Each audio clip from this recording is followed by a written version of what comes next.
বচন বেদ পাঠশালা, রীতি দুয়ার দাও খুলে করো শ্রবণ, প্রভুরই বচন বেদ পাঠশালা। বেদ পাঠশালা অনুষ্ঠানের সকল শ্রোতাবন্ধুকে জানায় প্রীতি ও শুভেচ্ছা। এই অনুষ্ঠানের মাধ্যমে আপনি জানতে পারবেন কিভাবে আরও ঈশ্বরের নিকটবর্তী হওয়া যায়। তাহলে শুনুন আজকের অনুষ্ঠান বেদ পাঠশালা।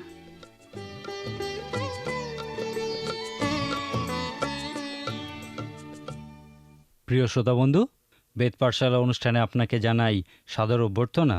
এই বাইবেল অধ্যয়নমূলক অনুষ্ঠানে আমরা এখন গণনা পুস্তক অধ্যয়ন করছি এবং এখানে সেই সমস্ত রূপক, ভয়ানক ও আকর্ষণীয় সত্য বিষয়গুলি আবিষ্কার করেছি।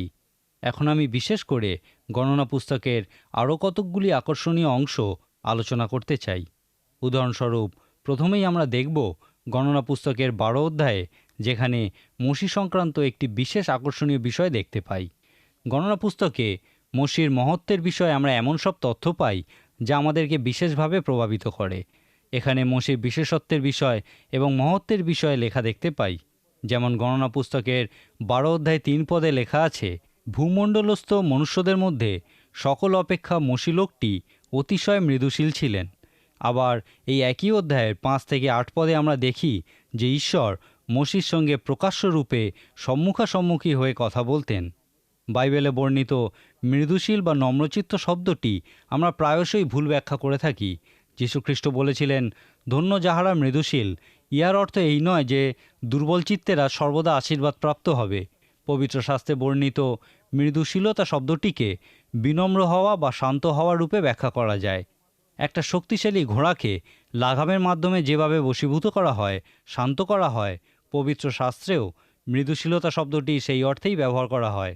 যীশুখ্রিস্ট বলেছিলেন, আমার জোয়ালি আপনাদের উপরে তুলিয়া লও এবং আমার কাছে শিক্ষা করো, কেননা আমি মৃদুশীল ও নম্রচিত্ত। এখানে যীশুখ্রিস্টকে আমরা কোন অর্থে মৃদুশীল ও নম্রচিত্ত বলতে পারি? তিনি মৃদুশীল ও নম্রচিত্ত কারণ তিনি সর্বদা তার পিতার ইচ্ছার প্রতি বাধ্য ছিলেন। তিনি তার পিতার জোয়ালি নিজের উপরে তুলে নিয়েছিলেন এবং সেই অর্থেই তিনি মৃদুশীল ও নম্রচিত্ত। আজকে আমাদেরকেও তিনি সেই একই কথা বলেন, আমার জোয়ালি তুলে নাও এবং মৃদুশীল ও নম্রচিত্ত হও। যখন তার্সনগরের শৌল সেই দম্মেশকের পথে যীশুখ্রিস্টের সঙ্গে অলৌকিকভাবে মিলিত হয়েছিলেন, তিনি জিজ্ঞাসা করেছিলেন, প্রভু আপনি কে? এবং তারপর বলেছিলেন, প্রভু আপনি আমাকে কি করতে বলেন? তার নাম পরিবর্তন করে শৌল থেকে পৌল রাখা হয়েছিল। শৌল কথার অর্থ বলশালী, ক্ষমতাবান, আর পৌল কথার অর্থ ক্ষুদ্র, নগণ্য। সেই দম্মেশকের পথে তার্সনগরের শৌল মৃদুশীল ও নম্রচিত্তে পরিণত হয়েছিলেন। যখন তিনি বলেছিলেন, প্রভু আপনি আমাকে কি করতে বলেন, তিনি মৃদুশীল ও নম্রচিত্ত হয়েছিলেন। যখন আমরা মৃদুশীলতার সংজ্ঞা বুঝতে পারব, তখন মসি সম্পর্কে সেই প্রশংসাসূচক বাক্য যে তিনি পৃথিবীতে সবথেকে মৃদুশীল ব্যক্তি ছিলেন, সেই বিষয়টি যথার্থ অর্থ অনুধাবন করতে পারব। এক কথায়, মসি তার জীবন ঈশ্বরের ইচ্ছার প্রতি বাধ্য থাকা এবং তা পালন করার জন্য সমর্পণ করেছিলেন। গণনা পুস্তকের 12 অধ্যায়ে আমরা মসির বিপক্ষে 2 জন ব্যক্তির নালিশ দেখতে পাই, কিন্তু সদাপ্রভু মসির পক্ষ সমর্থন করেছিলেন। ঈশ্বর বলেছিলেন, তোমাদের মধ্যে যদি কেউ ভাওবাদী হয়, তবে আমি সদাপ্রভু তার নিকটে কোনো দর্শন দ্বারা আপনারা পরিচয় দিব, স্বপ্নে তাহার সহিত কথা কইব। আমার দাস মসি তদ্রূপ নয়, সে আমার সমস্ত বাটির মধ্যে বিশ্বাসের পাত্র, তাহার সহিত আমি সম্মুখাসম্মুখী হইয়া কথা কই। গুরু ও বাক্য দ্বারা নয়, কিন্তু প্রকাশ্য রূপে সে সদাপ্রভুর মূর্তি দর্শন করিবে। যখন সেই ইসরায়েলীয়রা প্রান্তরে মসি ও হারানকে পাথর ছুঁড়ে মেরে ফেলার কথা বলেছিল, তখন ঈশ্বর মসিকে বলেছিলেন, এই লোকেরা কতকাল আমাকে অবজ্ঞা করবে, এবং আমি ইহাদের মধ্যে যে সকল চিহ্নকার্য করিয়াছি তাহা দেখিয়াও ইহারা কতকাল আমার প্রতি অবিশ্বাসী থাকিবে। আমি মহামারী দ্বারা ইহাদিওকে আঘাত করিব, ইহাদিওকে অধিকার বঞ্চিত করিব, এবং তোমাকেই ইহাদের অপেক্ষা বৃহৎ ও বলবান জাতি করিব। আমরা গত দিনে দেখেছি যে ঈশ্বর একটা গোটা প্রজন্মের থেকে মাত্র 2 জনকে মনোনীত করেছিলেন। তিনি কালেব এবং যোশুয়াকে মনোনীত করেছিলেন। আর এখানে আবার তিনি সমগ্র জাতির মধ্যে থেকে একজনকে বেছে নিয়েছেন। ঈশ্বর বলেছিলেন, এরা প্রত্যেকেই এই প্রান্তরে মারা পড়বে, কিন্তু তোমার মধ্যে থেকে এক জাতি উৎপন্ন করব। ঈশ্বর মসিকে এই সম্মান দিয়েছিলেন কারণ মসি নিজেকে মৃদুশীল করেছিলেন, অর্থাৎ তিনি ঈশ্বরের ইচ্ছার প্রতি বাধ্য হয়েছিলেন। তিনি তার জীবনের মধ্য দিয়ে ঈশ্বরের ইচ্ছা পূর্ণ করতে চেয়েছিলেন। ইহা সত্যিই বিশেষ আকর্ষণীয় বিষয়। মসির সঙ্গে ঈশ্বরের আকর্ষণীয় নিকট সম্পর্ক ছিল। মোশে ঈশ্বরের নিকটে থাকার আকাঙ্ক্ষা করতেন এবং ঈশ্বরের সঙ্গে তিনি এত নিকটে ছিলেন, ঈশ্বর তাকে এত সম্মান দিয়েছিলেন যে তিনি তার জন্য গোটা জাতিকে আঘাত করতে চেয়েছিলেন, তাদের অধিকার বঞ্চিত করতে চেয়েছিলেন। কিন্তু মোশির জীবন থেকে আরেকটা আকর্ষণীয় বিষয় আমরা দেখতে পাই যে মোশি সেই প্রতিজ্ঞার দেশে প্রবেশ করতে পারেননি। ঈশ্বর কালেব এবং জিয়োশুয়াকে এই সুযোগ দিয়েছিলেন। গণনা পুস্তকের 20 অধ্যায়ে মোশির পাপ সংক্রান্ত একটা রহস্যময় বিষয় আমরা দেখতে পাই। আমরা মাঝে মাঝেই চিন্তা করে থাকি যে ঈশ্বর ন্যায্য নন। যখন আমরা মোশির মহত্ব বিষয়ে চিন্তা করি এবং যে ক্ষুদ্র কাজের জন্য ঈশ্বর তাকে বলেছিলেন যে তুমি এই প্রতিজ্ঞার দেশে প্রবেশ করতে পারবে না, সেই বিষয়ে চিন্তা করি, তখন স্বাভাবিকভাবেই আমাদের মনে প্রশ্ন জাগে, ঈশ্বর কেন তাকে এত বড় শাস্তি দিয়েছিলেন। গণনা পুস্তকের 20 অধ্যায়ে এই বিষয়ে লেখা আছে, পরে সদাপ্রভু মোশিকে কহিলেন, তুমি যষ্টি লও এবং তুমিও তোমার ভ্রাতা হারন মণ্ডলীকে একত্র করিয়া তাহাদের সাক্ষাতে ওই শৈলকে বলো, তাহাতে সে নিজ জল প্রদান করিবে। এইরূপে তুমি তাহাদের নিমিত্তে শৈল হইতে জল বাহির করিয়া মণ্ডলীকে ও তাহাদের পশুগণকে পান করাইবে।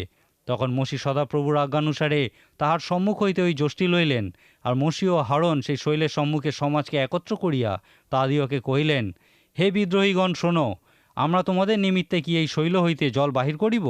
পরে মোশি আপন হস্ত তুলিয়া ওই যষ্টি দ্বারা শৈলে 2 বার আঘাত করিলেন, তাহাতে প্রচুর জল বাহির হইল এবং মণ্ডলী ও তাহাদের পশুগণ পান করিল। পরে সদাপ্রভু মোশি ও হারনকে কহিলেন, তোমরা ইসরায়েল সন্তানগণের সাক্ষাতে আমাকে পবিত্র বলিয়া মান্য করিতে আমার বাক্যে বিশ্বাস করিলে না। এই জন্য আমি তোমাদিওকে যে দেশ দিয়াছি সেই দেশে তোমরা এই মণ্ডলীকে প্রবেশ করাইবে না। এই ঘটনাকেই আমরা মোশির পাপ বলে থাকি। এই ঘটনাটি আপাত দৃষ্টিতে আমাদের কাছে খুবই সামান্য বিষয় বলে মনে হয়, বিশেষত যখন আমরা সেই লোকেদের ঘোরতর অন্যায় ও পাপ কাজের সঙ্গে এই বিষয়টির তুলনা করি।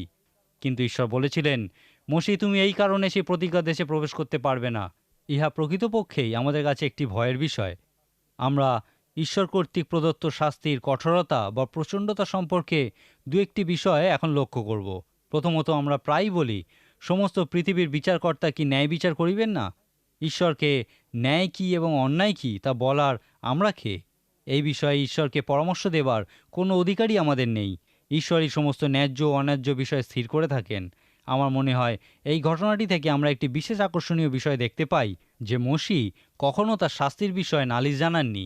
দ্বিতীয় বিবরণ পুস্তকে এই বিষয়ে আমরা দেখি যে মোশি একবার ঈশ্বরের সঙ্গে এই বিষয়ে কথা বলতে চেয়েছিলেন, কিন্তু ঈশ্বর বলেছিলেন, এই বিষয়ে আমার সঙ্গে আর কখনও কথা বলবে না। মোশি আর কখনও এই বিষয়ের উত্থাপন করেননি। তিনি কখনও নালিশ জানিয়ে বলেননি যে ইহা অন্যায়, ইহা অন্যায্য। এই ক্ষেত্রে আরেকটি বিষয় আমরা লক্ষ্য করি যে ঈশ্বর সাধারণ মানুষদের থেকে তাদের নেতাদের নৈতিক আদর্শ বা মান উচ্চীকৃত করেছেন। পবিত্র শাস্ত্রে এই বিষয়ে পরিষ্কারভাবে বলা আছে, কোনো মণ্ডলীর সাধারণ সভ্য হবার জন্য কিছু নির্দিষ্ট নীতি বা আদর্শ মেনে চলতে হয়, কিন্তু পবিত্র শাস্ত্র অনুযায়ী মণ্ডলী তার নেতৃবর্গের কাছে আরও বেশি কিছু আশা করে। ঈশ্বর এই নেতৃত্ব দান সম্পর্কে বিশেষ গুরুত্ব দিয়ে থাকেন। ঈশ্বর মোশিকেও সেই ইসরায়েল জাতিকে নেতৃত্ব দেবার জন্য মনোনীত করেছিলেন এবং সেই জন্য অন্যের ক্ষেত্রে যা ক্ষুদ্র পাপ তার ক্ষেত্রে তা ক্ষুদ্র ছিল না। মোশির পাপ কিছুটা এইরকম ছিল, ঈশ্বর মোশিকে সেই শৈলকে মুখে বলতে বলেছিলেন, কিন্তু মোশি 2 বার তার যষ্টি দিয়ে ওই শৈলে আঘাত করেছিলেন। ইহা ছিল ঈশ্বরের আদেশের অবাধ্যতা। হয়তো মোশি ক্রোধান্বিত হয়েছিলেন এবং মানসিক প্রশান্তি হারিয়েছিলেন। ঈশ্বর আরেকটি বিষয়ে মোশির পক্ষে পাপ গণনা করেছিলেন। ঈশ্বর বলেছিলেন, তুমি আমাকে বিশ্বাস করনি। তিনি আরও বলেছিলেন, লোকেদের সম্মুখে তোমরা আমাকে পবিত্র বলিয়া মান্য করনি।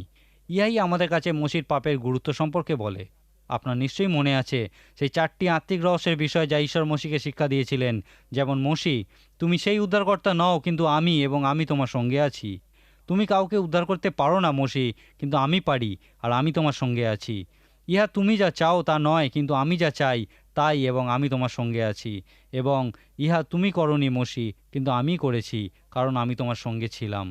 এখানে সবথেকে ভুল কাজ যা মোশি করেছিলেন তা হলো তিনি বলেছিলেন, আমরা তোমাদের নিমিত্তে কি এই শৈল হইতে জল বাহির করিব?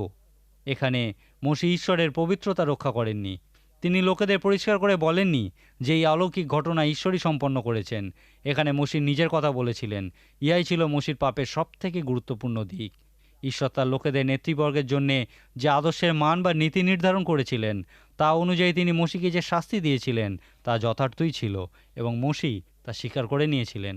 গণনা পুস্তকের 11 অধ্যায়ে মোশি সম্পর্কে আমরা আরেকটা আকর্ষণীয় বিষয় দেখতে পাই। আজকের দিনে আমরা পুড়ে শেষ হয়ে যাওয়া বা ধীরে ধীরে জীবনের শেষ সীমায় পৌঁছানোর অভিজ্ঞতার কথা অনেক সময় শুনতে পাই।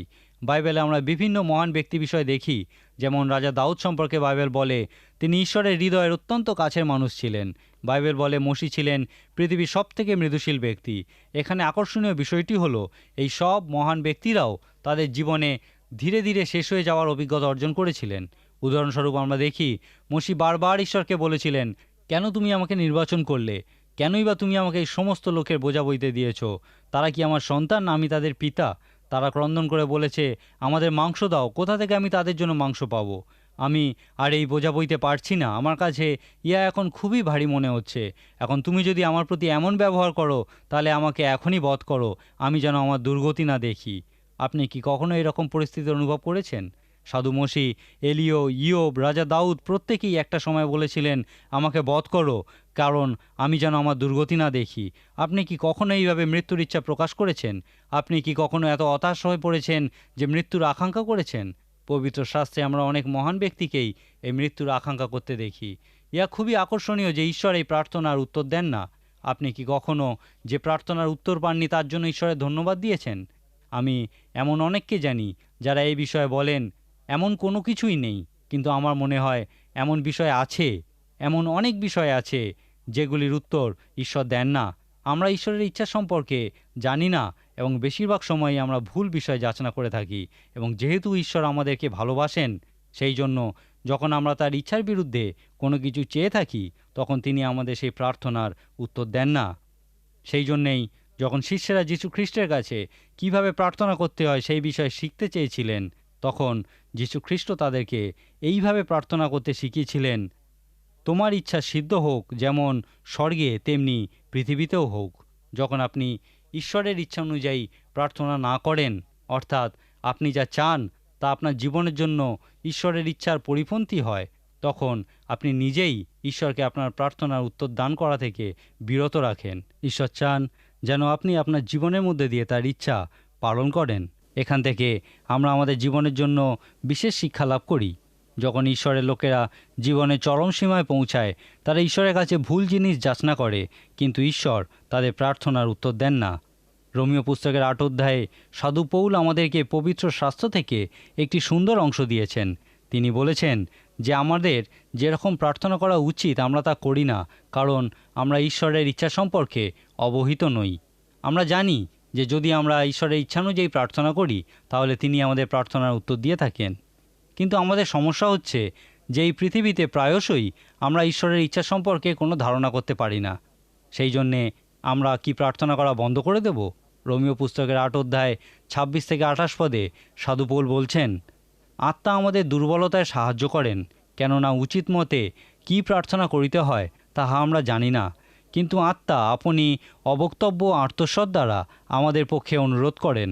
আর যিনি হৃদয় সকলের অনুসন্ধান করেন তিনি জানেন আত্মার ভাব কী, কারণ ইনি পবিত্রগণের পক্ষে ঈশ্বরের ইচ্ছা অনুসারেই অনুরোধ করেন। আর আমরা জানি যারা ঈশ্বরকে প্রেম করে, যারা তার সংকল্প অনুসারে আহুত, তাহাদের পক্ষে সকলই মঙ্গলার্থে একসঙ্গে কার্য করিতেছে। সাধু পৌল এখানে বলছেন, যদি আমরা ভুল বিষয় যাচনা করি, কিন্তু যদি আমাদের হৃদয় সঠিক থাকে বা পবিত্র থাকে, তাহলে ঈশ্বর তার ইচ্ছানুসারে আমাদেরকে সঠিক বিষয়টিই দিয়ে থাকেন, যদিও আমরা তা যাচনা করি না, কারণ আমরা তা জানি না। ঈশ্বর আমাদের প্রয়োজন সকল জানেন, তাই যখন আমরা অতিরিক্ত হতাশাগ্রস্ত হয়ে পড়ি এবং বলি ঈশ্বর আমাকে বধ করো, তিনি আমাদের প্রার্থনার উত্তর দেন না, কিন্তু তিনি আমাদের প্রয়োজনীয় বিষয়টিই দিয়ে থাকেন। মোশির ক্ষেত্রে আমরা দেখি যখন তিনি প্রার্থনা করেছিলেন আমাকে বধ করো, তখন ঈশ্বর সেই প্রার্থনার উত্তর না দিয়ে মোশির জন্য যা প্রয়োজন ছিল তাই দিয়েছিলেন। গণনা পুস্তকের 11 অধ্যায়ে ঈশ্বর মোশিকে বলেছিলেন, তুমি জাতীয়কে লোকেদের প্রাচীন ও অধ্যক্ষ বলিয়া জানো, ইসরায়েলের এমন 70 জন প্রাচীন লোককে আমার কাছে সংগ্রহ করো, তাহাদিওকে সমাগম তাম্বুর নিকটে আনো। পরে আমি সেই স্থানে নামিয়া তোমার সহিত কথা কইব এবং তোমার উপরে যে আত্মা অধিষ্ঠান করেন তাহার কিয়দংশ লইয়া তাহাদের উপরে অধিষ্ঠান করাইব, তাহাতে তুমি যেন একাকী লোকেদের ভার না বহন করো, এই জন্য তাহারা তোমার সহিত লোকেদের ভার বহিবে। ইহার অর্থ এই নয় যে ঈশ্বর মোশির কাছ থেকে নেতৃত্বভার কেড়ে নিয়েছিলেন, কিন্তু তিনি এই নেতৃত্বের দায়িত্বভার ভাগ করে দিয়েছিলেন। তিনি আরও 70 জনকে এই দায়িত্বভার অর্পণ করার জন্য অভিষিক্ত করেছিলেন। যাত্রা পুস্তকের 18 অধ্যায়ে আমরা দেখি যে মোশির শ্বশুর তাকে এই একই পরামর্শ দিয়েছিলেন। কিন্তু যতক্ষণ না ঈশ্বর মসিকে তার এই ইচ্ছার কথা জানিয়েছিলেন, তিনি এই বিষয়ে চিন্তা করেননি। আমরা প্রথম রাজাবলী পুস্তকের 19 অধ্যায়ে দেখি যে এলীয় ভাববাদী তার মৃত্যুর কামনা করছেন। তিনি ঈশ্বরের কাছে প্রার্থনা করে বলেছিলেন, হে সদাপ্রভু, আমার প্রাণ লও। কিন্তু ঈশ্বর অন্যভাবে তার প্রার্থনার উত্তর দিয়েছিলেন। এখানে আমরা দেখি লেখা আছে, এক দূত তাহাকে স্পর্শ করিয়া কহিলেন, উঠো, আহার করো। তিনি চাহিয়া দেখিলেন তাহার শিয়রে তপ্ত প্রস্তরে পক্ষ একখানি পিষ্টক ও এক ভাঁড় জল রইয়াছে। তখন তিনি ভোজন পান করিয়া পুনর্বার শয়ন করিলেন। পরে সদাপ্রভুর দূত দ্বিতীয়বার তাহার নিকটে আসিয়া তাহাকে স্পর্শ করিয়া কহিলেন, উঠো, আহার করো, কেননা তোমার শক্তি হইতে পথ অধিক। তাহাতে তিনি উঠিয়া ভোজন পান করিলেন এবং সেই খাদ্যের প্রভাবে 40 দিবারাত্র গমন করিয়া ঈশ্বরের পর্বত হোরেবে উপস্থিত হইলেন।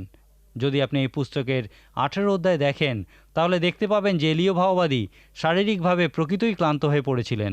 সেই জন্যেই যখন তিনি তার মৃত্যুর কামনা করে প্রার্থনা করেছিলেন, ঈশ্বর বলেছিলেন, তোমার মৃত্যুর প্রয়োজন নেই, কিন্তু তোমার কিছু খাদ্যের প্রয়োজন আছে এবং ঘুমাবার প্রয়োজন আছে, অর্থাৎ তোমার শারীরিক বিশ্রামের প্রয়োজন আছে। এই একই ঘটনা আমরা ইয়োব, জোনা এবং রাজা দাউদের ক্ষেত্রেও দেখতে পাই। এখানে আমরা একটা খুবই আকর্ষণীয় বিষয় দেখি যে যখন এই লোকেরা সম্পূর্ণ ক্লান্ত, বিধ্বস্ত হয়ে পড়েছিল এবং তাদের উজ্জীবিত করার শক্তি যোগানোর প্রয়োজন হয়েছিল, তখন ঈশ্বর খুবই বাস্তবসম্মত উপায়ে তাদেরকে শক্তি জুগিয়েছিলেন, উজ্জীবিত করেছিলেন। এই পুনঃপ্রতিষ্ঠা বা পুনরুদ্ধার বিষয়ে একটা মহান পদ আমরা দেখতে পাই গীতসংহিতা পুস্তকের 23 সংখ্যার গীতের 3 পদে। এখানে রাজা দাউদ বলেছিলেন, তিনি আমার প্রাণ ফিরাইয়া আনেন, তিনি নিজ নামের জন্য আমাকে ধর্মপথে গমন করান।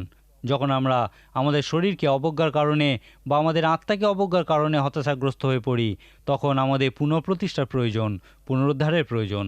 গণনা পুস্তকের 11 অধ্যায়ে যেখানে মসি অত্যন্ত হতাশাগ্রস্ত অবস্থায় ঈশ্বরের কাছে ক্রন্দন করেছিলেন, ঈশ্বর তাকে বলেছিলেন, তোমার আত্মার পুনঃপ্রতিষ্ঠার প্রয়োজন, পুনরুদ্ধারের প্রয়োজন।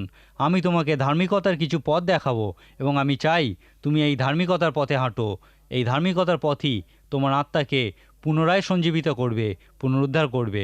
এইভাবে ঈশ্বর মানুষকে শেষ হয়ে যাওয়া থেকে রক্ষা করেন। আজকে আমরা এমন একটা সময় এসে উপস্থিত হয়েছি যেখানে অপেক্ষা করার কোনো সময় নেই। আমরা সব কিছুই অবিলম্বে পেতে চাই, কিন্তু ঈশ্বর কোনো কিছুই অতি দ্রুত দেন না। যেমন আমরা মসির জীবনে দেখেছি, ঈশ্বর 70 জন লোককে তার দায়িত্বভার ভাগ করে নেওয়ার জন্য মনোনীত করেছিলেন এবং এইভাবেই তিনি মসিকে সেই হতাশা থেকে উদ্ধার করেছিলেন। একইভাবে আমরা এলীয় ভাববাদীর জীবনেও খুবই বাস্তবসম্মত উপায়ে ঈশ্বরকে কাজ করতে দেখি। আমার কাছে ইয়া খুবই আকর্ষণীয় একটা বিষয় যে মসির মতো একজন মহান মানুষ পাপ করেছিলেন এবং তার মতো একজন মহান মানুষ এতটাই হতাশ হয়ে পড়েছিলেন যে তিনি নিজের মৃত্যু আকাঙ্ক্ষা করেছিলেন। আমি আপনার সম্পর্কে জানি না, কিন্তু এই বিশিষ্ট বাইবেল ব্যক্তিত্বগুলির চরিত্রে যে মানবতা বা মনুষ্যত্ব লক্ষ্য করা যায়, তা আমার কাছে একটা বিরাট সান্ত্বনা। অনেকেই একটা প্রচলিত ধারণায় বিশ্বাস করেন যে যখন কেউ খ্রিস্টান হয় তখন তার মধ্যে আর কোনো মানবীয় গুণাবলী থাকে না, কিন্তু এই বাইবেল ব্যক্তিত্বগুলির চরিত্রে আমরা যে মানবতা বা মনুষ্যত্ব দেখতে পাই, তা যথার্থই আমাদেরকে এই বিষয়ে পুনর্বার আশ্বস্ত করে ও নতুন সাহস যোগায়। এই চরিত্রগুলির কেউই কাল্পনিক চরিত্র নন, এরা প্রত্যেকেই আপনার আমার মতো বাস্তব সত্য। এদের প্রত্যেকেরই আমাদের মতো মনুষ্যত্ব ছিল, কিন্তু তাদের মানবতা বা মনুষ্যত্ব ঈশ্বরের আত্মার পরিচালনাধীন ছিল এবং সেই জন্যেই তারা সেই সমস্ত মহান কার্য সম্পন্ন করতে সমর্থ হয়েছিলেন। গণনা পুস্তকের 22 অধ্যায়ে আমরা আরেকটি আকর্ষণীয় বিষয় দেখতে পাই। এখানে আমরা একটা গর্দভীর কথা দেখতে পাই। এই সময় ঈশ্বর তার পরিকল্পনা অনুযায়ী কথা বলার মতো কাউকে খুঁজে পাননি, কিন্তু এমন কাউকে পাননি যে তার পক্ষে দাঁড়াবে। সেই জন্য তিনি একটি ছোট গর্দভীকে ব্যবহার করেছিলেন তার কথা বলার জন্য। আমাদের অনেকের কাছেই গণনা পুস্তকের 22 অধ্যায়ে বর্ণিত এই ছোট ঘটনাটি একটা বড় সমস্যা মনে হয়। অনেকেই এই ঘটনাটি বিশ্বাসযোগ্য মনে করেন না যে ঈশ্বর একটা গর্দভের মাধ্যমে তার কথা আমাদের কাছে বলতে পারেন। এই ঘটনাটি অনেকের কাছেই তাদের বিশ্বাসের ক্ষেত্রে বড় পরীক্ষা হয়ে দাঁড়ায়। আমি একজন প্রচারকের কথা শুনেছিলাম যিনি একবার একটা ভোজসভায় যোগ দিয়েছিলেন। তিনি সেখানে প্রার্থনার দ্বারা ভোজসভা শুরু করার জন্য আমন্ত্রিত হয়েছিলেন। সেই ভোজসভায় সব ধরনের মানুষই আমন্ত্রিত ছিলেন। তিনি সেই ভোজসভাটি প্রার্থনার দ্বারা শুরু করার পর কিছুক্ষণের মধ্যেই তা অন্য পর্যায়ে পৌঁছে গেছিল, অর্থাৎ আর 5টা সাধারণ ভোজসভার মতো সেটাও বিভিন্ন ধরনের রঙ্গরসিকতায় পূর্ণ হয়েছিল এবং কিছু কিছু বিষয় শালীনতার মাত্রাও ছাড়িয়ে যাচ্ছিল। সেই প্রচারক ভদ্রলোক এই পরিস্থিতিতে রীতিমতো অস্বস্তিতে পড়েছিলেন। তিনি ওই ভোজসভায় ওই শহরের নগরাধ্যক্ষের ঠিক মুখোমুখি বসেছিলেন। ওই নগরাধ্যক্ষ লোকটি মদ্যপানের প্রতি বিশেষ আসক্ত ছিল এবং কিছুক্ষণের মধ্যেই তিনি সম্পূর্ণ নেশাগ্রস্ত হয়ে পড়েছিলেন। এই রকম নেশাগ্রস্ত অবস্থায় তিনি সেই প্রচারক ভদ্রলোকের সঙ্গে কথোপকথন শুরু করেছিলেন। কিন্তু সেই প্রচারক ভদ্রলোক খুবই অস্বস্তিতে ছিলেন। তিনি ভেবে পাচ্ছিলেন না কিভাবে তিনি এই পরিস্থিতি সামলাবেন। ঠিক সেই মুহূর্তে সেই নগরাধ্যক্ষ লোকটি প্রচারক ভদ্রলোকটিকে বললেন, আপনাকে আমি কিছু উপদেশ দিতে চাই। যখন আমি রাজনীতিতে প্রথম পদক্ষেপ রেখেছিলাম তখন কোনো একজন আমাকে বলেছিলেন, কোনো মানুষের বাইরের রূপ দেখে বা তাকে চোখে যেভাবে দেখা যায় সেইভাবে সম্বোধন করা উচিত নয়, কিন্তু তারা প্রকৃতই যেরকম সেইভাবেই তাদেরকে সম্বোধন করা উচিত। সেই প্রচারক ভদ্রলোকটি বলেছিলেন, আপনার কথা সত্যিই প্রশংসার যোগ্য, ইয়া খুবই সুন্দর একটি উপদেশ এবং এই উপদেশটি আমার এত ভালো লেগেছে যে এই বিষয়ে আমি প্রচার করব বলে মনস্থির করেছি। তখন সেই নগরাধ্যক্ষ লোকটি প্রচারক ভদ্রলোকটিকে বললেন, আপনি যখন এই বিষয়ে প্রচার করবেন তখন দয়া করে আমাকে জানাবেন যেন সেই সময় আমি সেখানে উপস্থিত থাকতে পারি। এই কথা শুনে সেই প্রচারক ভদ্রলোক খুবই উল্লাসিত এবং উৎসাহিত বোধ করেছিলেন। কিন্তু সেই সময় হঠাৎ তার মনে একটি চিন্তা আসলো এবং তিনি সেই নগরাধ্যক্ষ লোকটিকে বললেন, আপনি আজকে আমার একটা বিরাট বড় সমস্যার সমাধান করে দিলেন। ঈশ্বর একটা গর্দভের মধ্যে দিয়ে কথা বলেছিলেন। এই বিষয়টি বিশ্বাস করা আমার কাছে খুবই শক্ত ছিল, কিন্তু এখন আমি স্থির নিশ্চিত যে ঈশ্বর আপনার মধ্যে দিয়ে আমার সঙ্গে কথা বলেছেন এবং আমার সমস্যার সমাধানও আমি দেখতে পেয়েছি। সেই প্রচারক ভদ্রলোক সত্যি সত্যি একদিন এই বিষয়ে প্রচার করেছিলেন। গণনা পুস্তকের 22 অধ্যায়ে আমরা যে সত্যের প্রকাশ দেখতে পাই, সেই প্রচারক ভদ্রলোকের কাছেও সেই সত্যই প্রকাশিত হয়েছিল। ইহাকে আমরা এইভাবে ব্যাখ্যা করতে পারি যে ঈশ্বর তার কাজের জন্য শুধুমাত্র মহান ব্যক্তিদের ব্যবহার করেন, এমন ধারণা আমরা কোথা থেকে পাই? আমরা কিভাবে ইয়া বলতে পারি যে ঈশ্বর কোনো মানুষকে ব্যবহার করেছেন কারণ তিনি একজন সাধু ব্যক্তি ছিলেন? ঈশ্বর তার বিশেষ অসাধারণ কাজগুলি খুবই সাধারণ মানুষের দ্বারা সম্পন্ন করে থাকেন, কারণ তাদেরকে সহজেই পাওয়া যায়। আমি বিশ্বাস করি যে এই সময় আমাদের প্রকৃতই সেই সমস্ত মানুষের প্রয়োজন আছে যাদেরকে ঈশ্বরের কাজ সম্পন্ন করার জন্য সহজেই পাওয়া যায়। আমরা এমন অনেককে দেখতে পাই যাদের কর্মদক্ষতা হয়তো খুব বেশি নেই, কিন্তু তাদেরকে সহজেই পাওয়া যায়। আবার এমন অনেক মানুষ আছেন যাদের দক্ষতা প্রচুর, কিন্তু তাদেরকে সহজে পাওয়া যায় না। আমার মনে হয় আমরা কতটা দক্ষ বা আমাদের কর্মদক্ষতা কতটা, সেই বিষয়টি খুব গুরুত্বপূর্ণ না, কিন্তু গুরুত্বপূর্ণ বিষয়টি হলো আমাদেরকে সহজেই পাওয়া যায় কি না।